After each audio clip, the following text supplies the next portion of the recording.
Hi, I'm back. I had started to talk about risky behaviors from people, different kind of risky behaviors, and how they are accepted. And I had started to talk about how society reacts towards risky behaviors. And I had started to say that some of these risky behaviors are simply tolerated, like driving a car, which belongs to the most dangerous activities you can imagine. They are tolerated because our society is based on motor mobility, but they are conditioned. So conditional example that you have to get an insurance or that you have to buckle up. If you don't do, you get heavy fines. Other risky behaviors are outright prohibited, like taking certain drugs. Other drugs are socially accepted, but actively discouraged, like smoking. Other drug use as alcohol, much less discouraged. So there are different degrees how society reacts against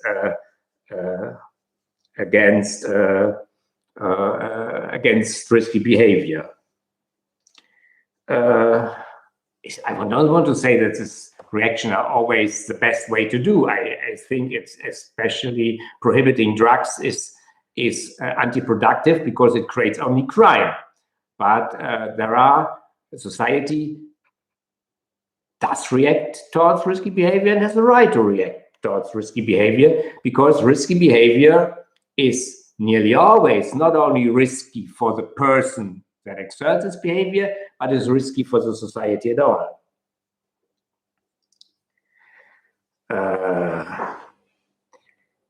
Not getting vaccinated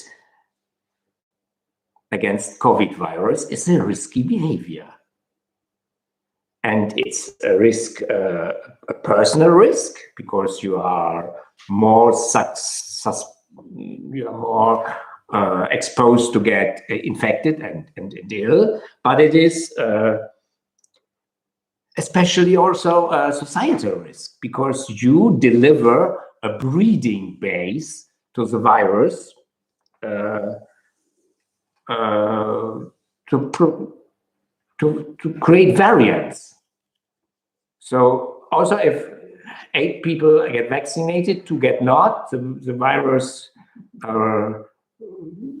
retreats, and there's 2 persons who are not vaccinated, and there it produces variants, and this variant can then reattack the people that were vaccinated against the other variants. So it is not a personal decision to get vaccinated.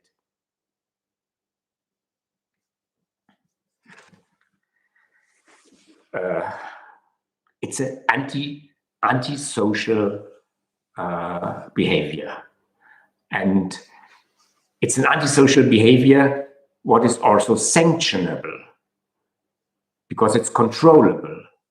There are certain risky behaviors which makes no sense to sanction because they are not controllable, or they create, like the criminalization of drugs, they create criminality.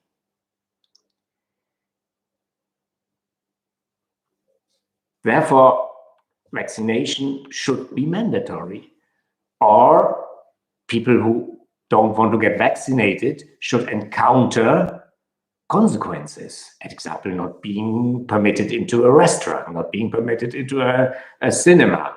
This does not resolve the problem, but it is at least a form for the society to protect itself. Look, this has nothing to do with restriction of freedom. No one will tell you that the duty to buckle up in a car is a restriction of freedom. And there are many people who say there is also a risk in being buckled up, because there are reports and there are stories that people who were not buckled up survived. But the overall risk is much bigger if you are not get buckled up. And so you are fined if you don't do so. The risk of getting vaccinated is so low that it would not even appear on the list of the 1,000 or 10,000 risks that you can list in a table. So there is no argument why you should not get vaccinated. So this is not about freedom, but it's about responsible behavior. And I think there are many good arguments, because vaccination, anti-COVID, should be mandatory, as many other vaccinations. And we have learned already that no-vax people have sabotaged some of the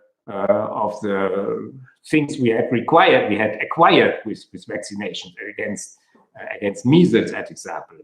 And we should now, where we are in a critical phase in the fight against the COVID pandemic, where we really want to come back to normality, we want to go out, we want to live our lives, we want to give a push to our economy, and we should not endanger this to stupid debates about that anyone has to decide for himself or herself if she wants or he wants to be vaccinated. Let's get vaccinated.